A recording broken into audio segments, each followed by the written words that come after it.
to discuss an important business issue with one of our leading business partners. And today we have with us Mr. Michael Ammar from Ammar's, and that's a household name in Jamaica. Everyone knows about Ammar's, but not many of us really know the intricacies of the business. So as usual, ActionCOACH Limited, along with Jamaica Chamber of Commerce, have come together with Arlene Martin, my partner, my co-host today. My name is Ian Nita. And of course, we want to kick off with Michael. Michael, the recent survey that came out in our business confidence report, it has not yet been published, but on Tuesday next, we will have the presentation. But I want to just give an early insight into it. What it said is that from the respondents in the wholesale and retail trade, there was an expectation of higher profits this year from the trade. That may seem a little bit unusual given the COVID pandemic, but can you tell us why this expectation? Do you share this view first of all, and tell us why, despite COVID, you seem to be thriving? Well, no, I don't share that view because Okay. I'm not in the food and commodity sector. Right. Probably where most of that optimism is coming from. Yes. In sectors like apparel, the opposite is true. There's absolutely no chance of us making a profit this year. Really, what it's about is staying in business and being ready for next year. Okay. When you say being ready for next year, could you give us a sense of what that means for you? Is it on the marketing side? Is it on the sourcing side? How are you preparing for next year, really? Well, we're basically trying to make it through this year, do as much as we can in terms of structural change to the company, so that we are in a position ahead of our competitors to take advantage of once COVID is done. And I'm hopeful that will be by mid-year next year, but none of us know. Okay. All right. Let me share with you another finding. Last year, we asked the question, what are your plans for your staff this year for Christmas? And only 18% of the businesses that were surveyed said, we really don't have a major plan for our staff. This year, that figure was 61%. Wow. 61% of the companies that were surveyed said that we don't have a plan for our staff this year. What does that mean for a business or a sector like yours? I have to ask you back a question. When you say a plan for our staff, in what respect? Well, it ranges from, we're going to give them ham this year, or we're going to give them a bonus. We're going to give them a week off, or, a trip out into a resort. It just means that they are not planning to do anything special for staff for Christmas. Well, for the sector, I think it's going to be very difficult for companies to be overly generous, for want of a better description. But in terms of our staff, we definitely will be doing something, because maybe when you delve into some of the other information, you'll see why our staff is at the center of everything we do. So yes, the short answer is yes, I'm planning to do something. It's going to be very difficult, but I think that will be priority one. Okay. Could you expand on that, please? Because you're saying that your staff is at the center. What does that look like for a company like yours, Ammar's? Okay, well, we're a very customer-centric company. That is true. Everything that we do, everything that we're about, is serving our customer to the best of our ability. And it really comes down to the human capital, which is our staff. Many of them have been with us for a very long time. And it's not because we don't want to change them. It's just because we spend a lot of time and effort training them and educating them, and their knowledge and know-how about our business is critical to the service that we deliver. Now, from from the very beginning of COVID, we committed to 3 things. We committed to never close our stores unless we were forced to, because our customers need us there. People don't think about it, but we are very frontline. We've never missed a day of work. We don't work from home. We don't have that luxury, and we're there to serve our customers. The second thing is that we were not going to lay off any of our staff, and it would be the very last thing that we do, because of the importance of the team in making our customer service push. And the third thing was that we were going to press ahead with all our capital and operational investments, because we knew that most of our competitors would pull back and basically freeze when the lights hit them. And so that's what we've done. And that answers the question about what I said about our staff. The team is critical to the survival and the well-being of the business. Okay. And just a quick comment on that. When you talk about your business being customer centric, I have had to go into 2 of your locations and in the last few months, and I just want to confirm that, because going into Sovereign, I think I'd gone into Sovereign first, and just in the most recent ones. And the good thing is the placement of persons. So you step in and there's usually someone there. So, I'm just confirming that is true. So you step in and there's someone to confirm and to help you as soon as you step in. That was my experience at Sovereign. And in the village or mall plazas, just that location, which is pretty good. And I'm going to ask you about that. That's the next question. Just before I wrap this comment, is needed to identify an item, and you talk about them being knowledgeable and helpful, and they really were able to help me to just walk through and identify what I was looking at. So I'm just confirming that and saying congratulations on that kind of service in this environment. So you spoke about the commitments that you made, and I think those are excellent commitments, and it would be great for so many people to hear about it. But one of those commitments was to the capital investment that you made. At a time like this for Jamaica, domestic investment, foreign direct investment, people are pulling back. That is probably shrinking.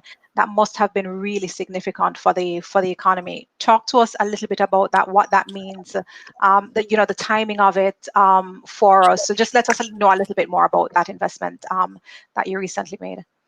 Well, just some background. Our company was started in 1961. So 2020 is our 60th anniversary. Yes. So in 2019, we came up with a very ambitious plan to completely redo our 3 locations, bringing them up to world standards, and to completely revamp everything from our back office systems to our buying, our warehouse, everything. We had started it in 2019, and we had pretty much finished the back office and the village renovation. As you said, you've been into the village, so you can see it's a complete redo. In 2020 January, we started discussing the Sovereign and downtown renovation, and then COVID hit in February. February in the apparel retail trade is probably the lowest of the lows. We've just come out of Christmas, where we usually have a bit of cash. We paid it all out to our suppliers, and we're probably at the lowest cash in hand point for the year. On top of it, business in February is the lowest month for the year. So when COVID hit, we were very cash poor. We thought about it for a while, and we decided to delay the Sovereign renovation. But once the initial shock of COVID was over and we sat down and recalibrated our plans, we decided it was critical, not only for our 60th anniversary to finish the plan, but for our going forward in business to be at world-class standards. So we had learned a lot of lessons out of the village renovation. It probably took about 10 weeks to do village. Village is about 3 times the size of Sovereign. So having learned the lessons of supply of raw materials and all the different suppliers, how long they take to be late, etc., etc. We put everything together for Sovereign in advance, and we started in June, and we redid the store in 8 days. Wow. Now I'm talking about ripping out everything from the ceiling to the floor, replacing it, putting an entire new layout, fixtures, signage, paint, cameras, everything, 100 new air conditioning system, everything, in 8 days. So, we just decided it was difficult to do it, and we did it on a shoestring budget, and it actually came out like a mirror image of Village. We're now working on the downtown store. We had actually started it in the summer, but we're finishing it up now. And we would have finished all the things on our wish list for our 60th anniversary. The only thing we can't do is have all the celebrations with the team. Yeah, because of the. But that will come. Okay. Yeah. Well, okay, go ahead, please, Ian. Yes. Well, Michael, I'm just listening so intently because, I mean, you are recognized as a business mogul in Jamaica. And so what you do, people stop and take note of. They say, what is he seeing that we're not seeing? And I don't know if it's too much to ask you to share the extent of your optimism in Jamaica's future, not only in the apparel trade, but generally. When do you see things returning to a level of sort of normalcy where people can feel confident about business again, like you do? Well, I think people are probably asking, is he crazy, or what has he been drinking?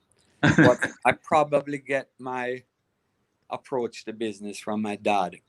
Okay. When Ammar's was formed in 1961, it was a partnership between my two grandparents who came together to save a bankrupt business. Within 6 or 8 months of forming the company, it was on the verge of bankruptcy. And they were able to pull it out. And my dad joined the company and basically built it to what it was up to when I joined. All through the 1970s, when everybody was closing up shop and leaving Jamaica, he kept moving forward. He had a dream, he had a plan, and he didn't get distracted by the noise around him. We doubled the size of our King Street store in 1979 going into 1980. I remember working on it at night and hearing the gun battles outside, and people thought we were absolutely crazy to have been doing that. He opened the Village and expanded it into the mall in the mid-70s. Again, people thought he was crazy. We opened Sovereign in the 90s, in some of the deepest days of the Depression. In fact, the reason we got the store is because Mirage nightclub had to fold. Right. Remember that. We expanded Ammar's uptown, so it stretches all the way through the Village at the end of the 90s, again, when things were really bad. So it's not about what's going on around us. It's to do with what we want to, where we want to end up, and the type of business we want to be. It doesn't always make the best financial sense in the short run, but we're 60 years old, so you can see we're not in business for the short run. This is an investment we're making for the next 10 years.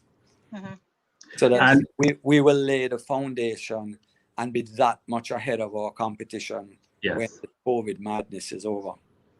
So the competition has gone beyond the domestic borders, and you have to be thinking about, what is Amazon doing? The combination of Amazon and the ShipMe, and there's another factor to do with a threshold below which you can, import without duties. How much do you factor those into your consideration? Because a lot of that is out of your control in a way, because it's outside the domestic market, and you have to take that into account. Does that bother you too much? Well, it's just another form of uneven competition that we've faced from the get-go. I mean, there's always been two parallel systems of importation in Jamaica. Yeah. The formal sector, which we're in, and the people that are outside the shop doors that they're in. So Amazon basically it falls into that second set for the people importing the under $50. Yeah. It's only a matter of time before the government is going to have to apply some tax to it because they're losing a huge amount. And it's not that I want consumers to have to pay more. I just think that everybody should be on an equal footing. If we have to pay 20% on our imports, people importing clothing through Amazon should have to do it as well. Amazon and other services are a huge source of competition. But what we're finding is that because of the difference in the markup system between Jamaica and the US, even with our 20% duties on clothing, because we're working at a lower margin, we are able to price similar product coming out of the rest of the world cheaper than the US is selling it for. Right. And in fact, the only items that you might end up paying more for in Jamaica are some of the brand name higher price merchandise because it's the wholesale price in the US is US fixed rather than international fixed. So yes, it is a big source of competition, but what we're finding, especially with clothing and housewares, people still want to touch it. I mean, when you wear a shirt, you want to feel what that fabric is on your skin. Right. Yes. Similarly, when you're buying bed sheets, you want to make sure that the thing is something that's cool and soft and comfortable. So what we have to do is make sure that what we are offering is not the identical thing that's easy to find anywhere else, and that our pricing is always tight. Okay. Thanks for that. Related to that is reaching your customers now, and great experience coming into the store. You get to feel, you get to sense things. However, there's also the option of people wanting to purchase online. Now you're beginning to integrate, and you have that online. So lots of that online promotions going on for you in terms of that integration. Tell us about how it is that you're building for the future, and we're seeing that in terms of the physical store and that investment. You spoke about some of the things that you've done on the back end.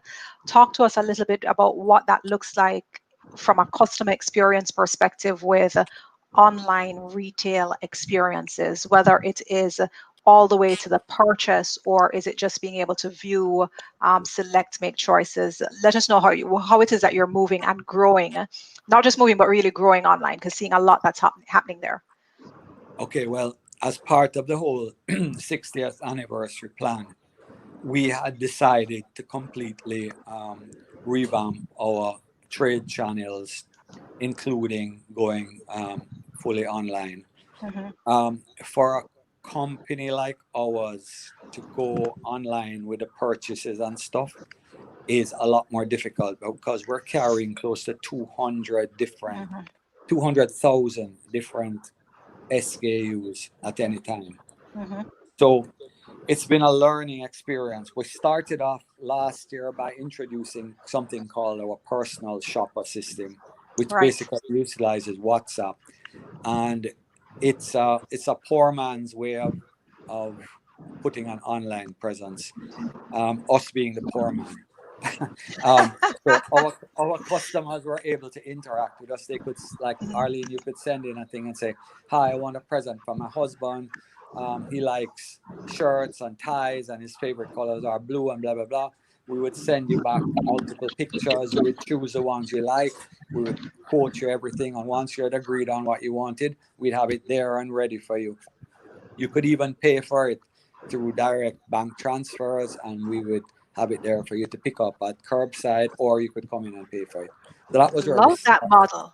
That was where we started, and we actually started it as a personal shopper thing for Christmas to help people with their Christmas shopping. It wasn't. This was before COVID, so we weren't really thinking about, contact in the store. and it went pretty well. People sent their whole Christmas list to us, and we have assigned people that are able to do it, and they wrap them up and everything. So really, you just come, pay, and leave, and you have your whole Christmas shopping done. And you know what everything is because it's all on your phone. You see the pictures, everything. Okay, so second step was we're going heavily into social media. We've been building our IG and Facebook following at a very good rate for the last. I've been seeing that, and the work has been good. Right, the 9 months.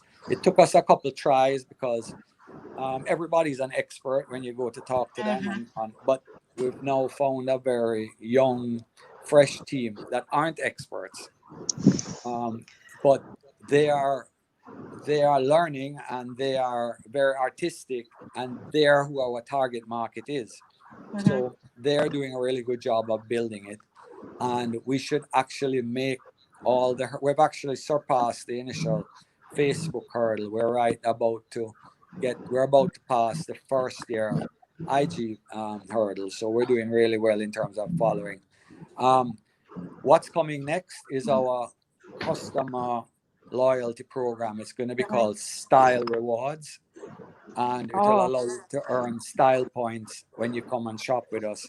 It's going to be launched at the end of this month, hopefully at the same time as Take Style Night Out. And okay, excellent. It's going to be probably the easiest, most rewarding rewards program in the island. First of all, you're going to get back a 4% bonus points on your system for everything you shop. There's going to be no blackout periods. That means you can spend it on any sale we have. No matter what the markdown is, you're still going to get thing for it.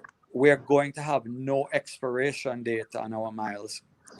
So most companies, every 12 months, the points expire.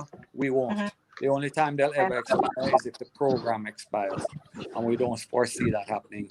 The sign up is going to be quick and easy. You come in, it's a very short form. They hand you the card right away. You get bonus points for signing up, and you spend. Also, we're going to be introducing a tiered system, whereby when you make the first hurdle, you'll get a gold card, and then when you make the second hurdle, a black card.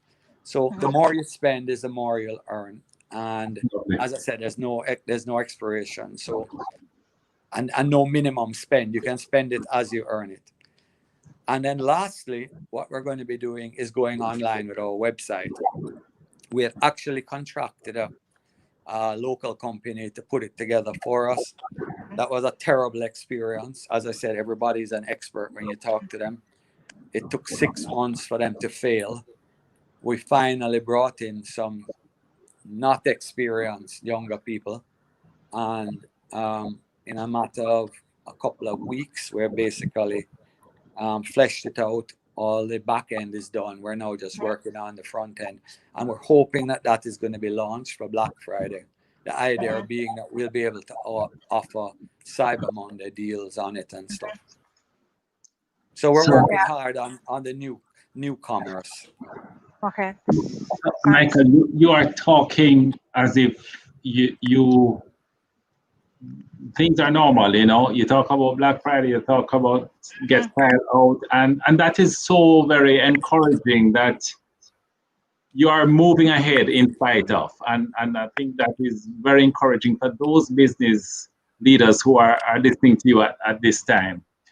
In your response to COVID, is there, and you mentioned some of your how many SKUs you have you had to introduce any products that would be relevant to this pandemic that you've broadened into?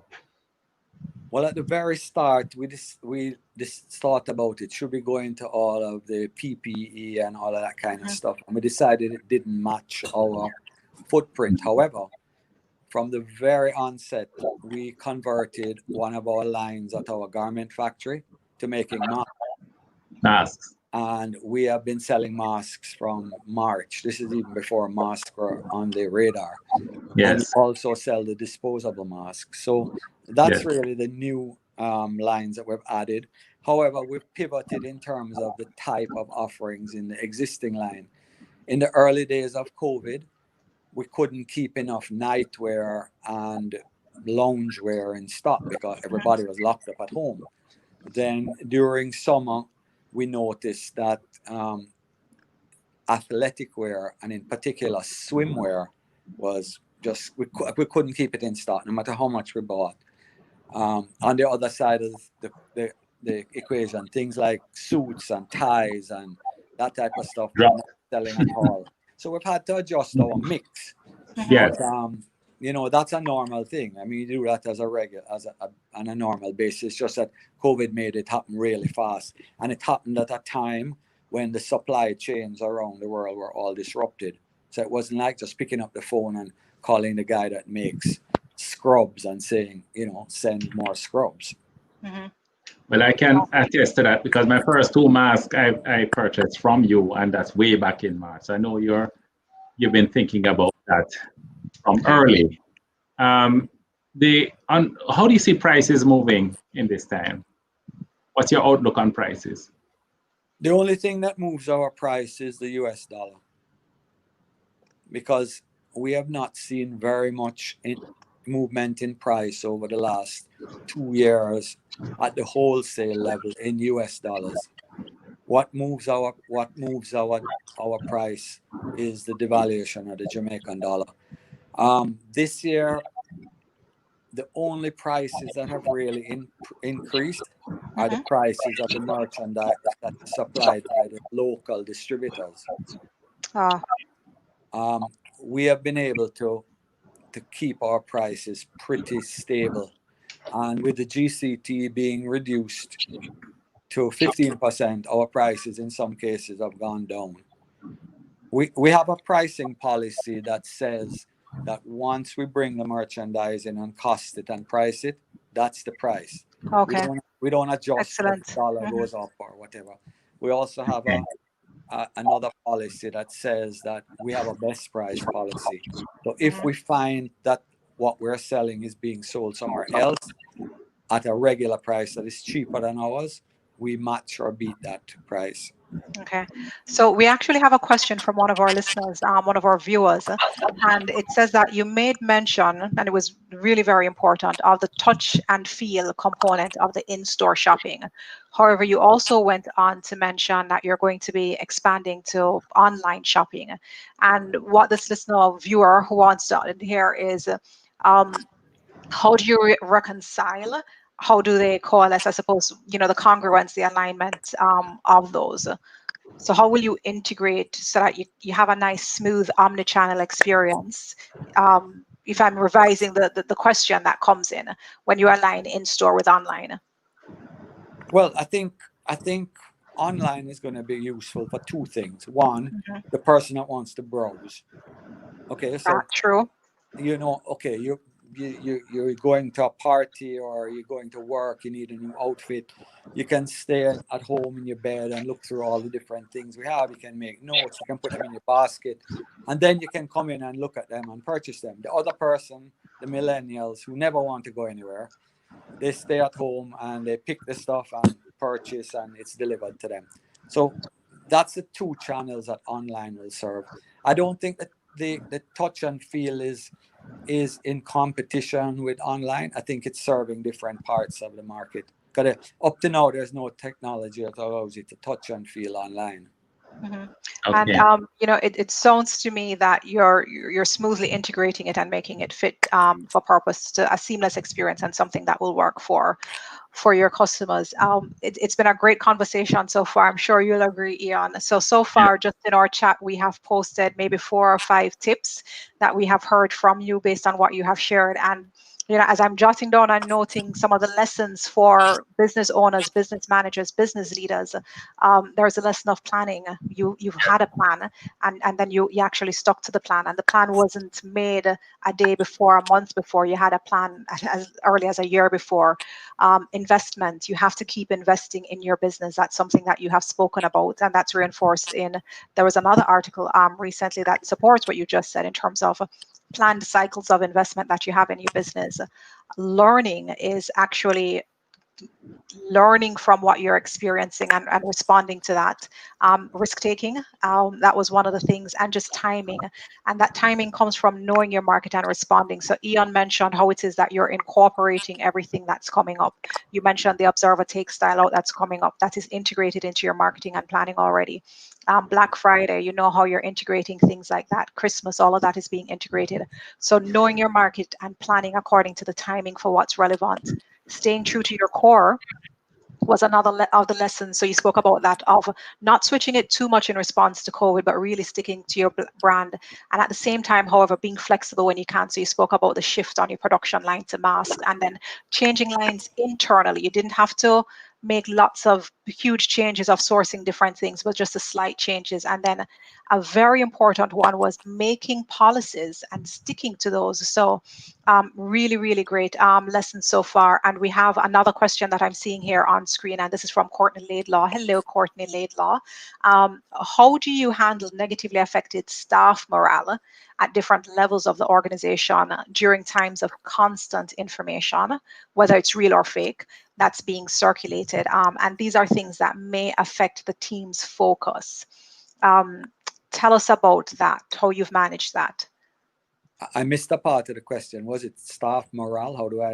Is that what you said? Yes. So how do you handle any negatively affected staff morale and at different levels of the organization? So it's the context of this is that information is being circulated.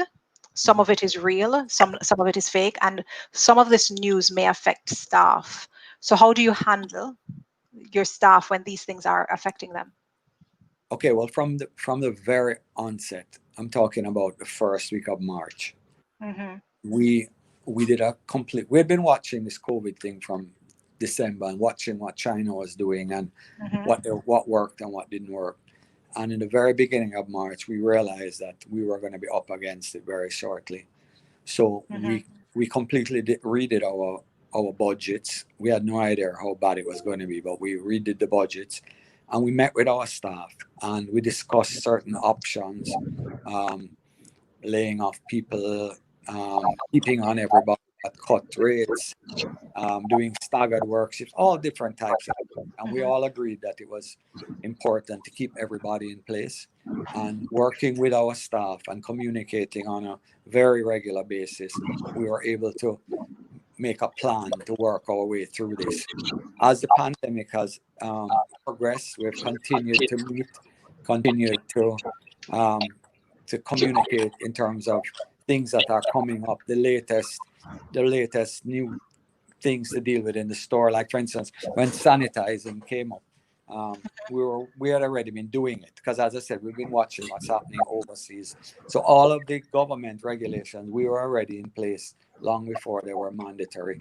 And it's just a matter of involving everybody. Once everybody's involved in the decision, people feel a lot more confident in the outcome. Yeah. You've shared so much. How and maybe not all business owners are thinking the way that you are making the decisions that you are making, and taking the actions that you are taking. What would you say? And as Ian said at the start, Ammar's is a brand in Jamaica that is highly respected. It's a business that has not only maintained a presence, but it has grown. It continues to be relevant, and it leads in so many areas. And you're talking about some of these from a business management and from a business leadership perspective. What tips would you share with other business persons? And it's not only about the lessons from before, because a lot of what you're sharing is how you stay ahead by keeping abreast of things and responding accordingly. So what are some tips that you would give to new business, or even people who've been in business and just not doing as well as you are? Well, I don't want to make it out that we're doing fantastically well and that everything is rosy, but we're staying in the game. Because if you're not in the game in the fourth quarter, you can't win. That's true. Okay, and I want to score that touchdown, so I'm staying in the game. Okay, so the first thing I would say is don't roll over and do nothing, because if you do, your business is gonna die. You need to keep your team informed and engaged, that everybody fully understands where you are, what are the hurdles that we need to overcome to get where we want to be. Mhm. You need to accept reality and adapt to it so that you can achieve your goals. COVID is a reality. There's no use crying over. There's no crying in business. That's what the situation is. The hours are what they are. You have to work with it. I don't like to talk about other people, but I heard some other business people complaining about the curfew hours and how it impacts their business, and like it was just to their sector. It impacts everybody's business. But what you have to do is try and make the best of it, because you know the curfew hours are going to be expanded as things improve. So the main thing is to work through this difficult period and be in place for when the improvement takes place. And then you have to be realistic and not get emotional. You know, long ago, I don't know I think it was my dad that told me, you need to do the right thing even when nobody is watching. Mm-hmm. Right? And I think that is critical. And to stay in business and make it through this difficult point, because that's what it's all about now, just coming out of the other end. You have to be innovative, you have to adapt and make the best of the situation, and you have to keep moving forward and not surrender. No matter how well educated you are, or how great you think your business strategy is, or how much your commitment is, or your bank account to implement capital projects and stuff, it's going to take a lot of sweat, and it's going to take a lot of luck. Mm-hmm. And Michael, I think something you have not mentioned that is so evident in what you're saying today is courage. And I think that you have displayed tremendous courage, because Jamaica has never ever been an easy business environment to operate in.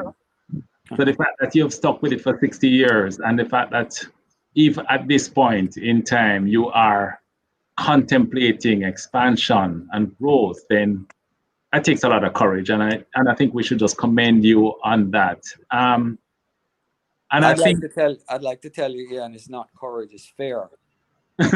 Because the other option is failure. Yeah, well, I guess it's the opposite side. But Michael, it would be almost a waste of our time to have you here and speak only about Ammar's, because you have such a broader perspective on the business economy. And I would just like to ask you whether or not, is there anything that, what would you say, is like the most critical issue facing the country today? What's your view on that? You mean not including getting over COVID, right? Right. Yeah. Yes. Well, for sure it's crime. For sure it's crime, because and then the second one would be bureaucracy. Yeah. People complain a lot about doing business in Jamaica, but honestly, Jamaica is one of the easier places to do business that I've ever done. The thing is that there are some very old and archaic bureaucratic rules and laws that need to be done away with. But outside of that, there are also some very modern regulations and rules that we have. We have free movement of capital. Yeah. It's very easy to set up a business and start. There's no ownership requirements. Yes. There's free movement of goods. Our duty structure is pretty low. It can go lower, but it's coming from very high. So, It's true. So instead of complaining about this, people need to get involved and lobby for change. I was very active in the chamber, as you know, Ian, for many years. I served as a vice president for 10 years and a president for 2 years.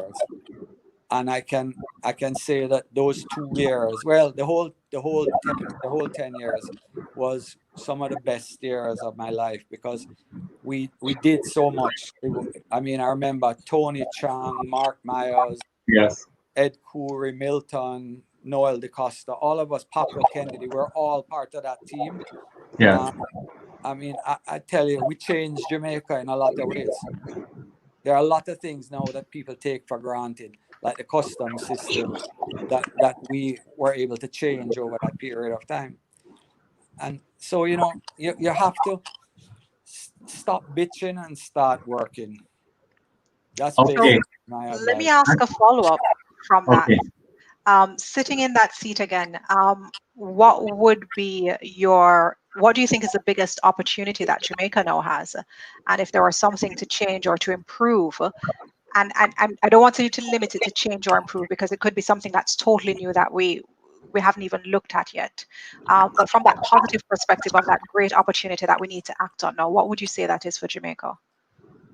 I think the biggest change that could happen, and the time is now, right, because we have the opportunity, is to change the politics of our country. We have a bright, young, dynamic prime minister with a huge majority. So he can do what he wants with the people in his party. The ones that don't perform, he doesn't have to carry them anymore. You have two very bright aspirants for leadership of the People's National Party. Whoever becomes leader needs to move away from the past and move towards the future. I'm a child of the 70s, so every time I hear that word comrade, I cringe. I think it's time that the PNP modernize itself and become a social democratic party and be a real viable alternative to the JLP. Wow. Because the country cannot hurt if we have two great parties. And Norman Manley and Bustamante were two great men. And they had two great parties. And somewhere in between, things went wrong in both parties. And I think the JLP has finally started to put its house in order. And I'm confident that either Mark or Lisa will get the PNP in order. We need to start working for a better Jamaica. All we have to do is look at the United States. Look at what a disaster that country is because of the quality of people that they're put up for leadership. They used to laugh at us. Now they need election monitors, and they're talking about stealing elections. This is the leader of the free world. It's a joke. We in Jamaica need to learn from it and never go back there. Never. We have so much to be proud of in this country. And Yes. the young people in politics need to stop looking behind them and look in front of them. Forget about what happened in the 60s, the 70s, the 80s, the 90s, and the 2000s. Look forward. Jamaica is unlimited in its potential, and we can go anywhere you're willing to take it. That's a beautiful message. Thank you so much. Yeah. Well, I still stick to my point, Arlene. It's not fear, it's courage. It's courage. I agree. Anybody who can speak like that, Yes. so frankly and openly, that has to be courage, Michael. And so you pointed out your crime and corruption, and I don't think you're going to get any disagreement on that. But again, we have to steal a little of your time to just ask you, is there anything that you, even through the chamber, that we could advocate on your behalf, as a business behalf? What should the government be doing? Is there any one thing, or it's too simplistic an approach, I think, that you could give advice on that? One thing is hard to say, but one of the things that definitely stand out is some of the archaic labor laws that we have in place. It is impossible to run a modern economy and modern business if you have both hands tied behind your back. The days of unions and owners being at odds and fighting because a worker is definitely bad, but you can't lay them off for this, that, or are over. My employees and I work as one team. We're not boss and worker. We're team members. And we need to look at the labor laws and the whole way that labor management owners interact, because we're all in the same boat. We're going to sink together. Absolutely, and no more than a lot of our companies have tried to, we're hiring people on contracts now rather than as employees because you're trying to get around this redundancy act and so on. I mean, it is really a hindrance. There are many aspects of the labor law that I think need to be revisited. Not even redundancy, but just non-performance. And non-performance. I mean, I've heard of situations of companies that catch people stealing, or people just don't come to work for days and days, and they don't do what they're told, and they have to go jump through 1,000 hoops and absolutely 100 lawyers to be able to do a simple thing. Absolutely. So I think you're right. Some of those labor laws are inhibiting business. They're a hurdle to getting the best productivity out of our employees. Yeah, and that's why I'm trying to keep my employees, because I don't want to have to be trying 100 to get one. I find a good one, and we work together, and we train, and we make them into a solid team member. They're not an employee. They're part of this company. Michael, do you have any plans to move into any geographically, Montego Bay, Mandeville, or any expansion in your? Ian, back in, when was 9/11? 2011, right? Yeah. Okay. 2001. 2001. Sorry. Yeah, 2001. We actually had contracted and had a store built for us in Montego Bay, and we were supposed to sign the contract that September. And when the 9/11 crisis hit and the world went into a nosedive, we decided it was not the right time, and we pulled out. One of our I wouldn't call them our competitors because they're not in Kingston, but one of our friendly competitors, Lloyd's, now has the benefit of that beautiful location. Really, I don't have it on the horizon right now. I'm 63 years old. I'm not sure who is coming up from the younger generation. So right now we're just trying to make the best of the 3 stores we have, and hopefully the online is going to be able to let us reach the rest of Jamaica. Yeah, absolutely. Thank you so much, Michael. And to say that in terms of just the best for Jamaica, I think it would be, we would love for Jamaicans to help you out as well. And when you speak about your commitment to team, how you've invested in team, how it is that you have kept team. You spoke about the 3 things that you committed to at the start of this period. You kept your staff. There was no layoff, no cut in salary. There was a cut in salary, but it was an agreed cut, and that has gone away. And right, so it was temporary. So great. Still doing the investment. So, definitely a company that I think that we can go out and support. Plenty of opportunity to do that. You would agree. We have Take Style out around the corner. Black Friday shopping coming up. So instead of online, maybe we can just purchase locally here at Ammar's. Christmas, maybe we can do that concierge service. So you can tell us about that, Michael, in terms of how we can do that concierge service for Christmas time as that is coming up. So again, it really is just a plug. Let us support businesses like this based on everything that you're doing. I'd really love to say thank you so much for all that you have shared, Ian, and you'll confirm just so many lessons, so many tips, so many great points. I think it's what I would call an accelerated MBA, Arlene. Yes, it was very good. And I'd like to invite you guys and all your listeners and the wider Jamaica to come in and see what we've done in both of our uptown locations and soon downtown. We're very proud of it. There is no other store in the Caribbean that looks. Yeah, they actually are great. I can attest to that because I've been in both your uptown stores recently, Village and Sovereign. I haven't been downtown yet, but we should take a trip there and have a look as well. Yes. So looking forward to that. Thank you so much, Michael. Thank you. It has been a pleasure. Thank you so much. Thank you very much. It was a pleasure, Michael. Thanks a lot. All right. See you next time. See you next time. So we'll be back with you for Candid. Yes. Thank you all our viewers for tuning in today. Thanks a lot. Thank you. Bye.